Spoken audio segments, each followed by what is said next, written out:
So today we're going to be showing you how to fix a milk blockage on a mini bar.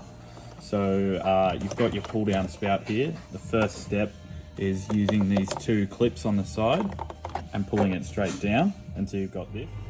So once you have the spout out, it'll look like this. This is your milk frother inside here. So what you want to do is from the bottom, just push out in that middle one there, and this will pop straight out. So you just want to be checking for any milk residue sort of in here or around here. You can give it a wash, so like this, making sure to clean all the inside. And then what I like to do is you want to pull this top piece off here,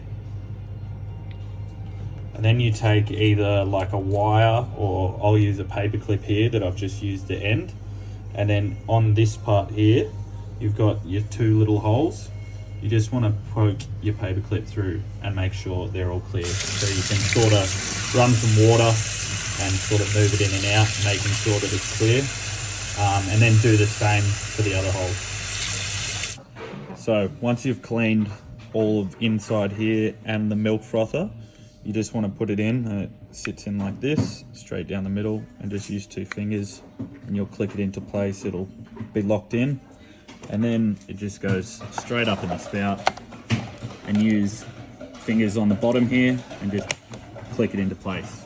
Okay. So once you've reattached your spout and frother, you can come to the side of the machine here. This piece will come straight off. And then if I grab my milk tube and lift it up and pull out, this T-piece will come out.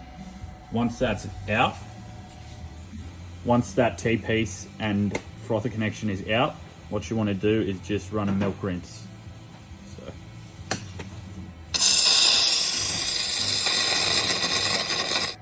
So once the milk rinse is completed, what I'll do is push this T-piece back in here and then attach the milk tube back down.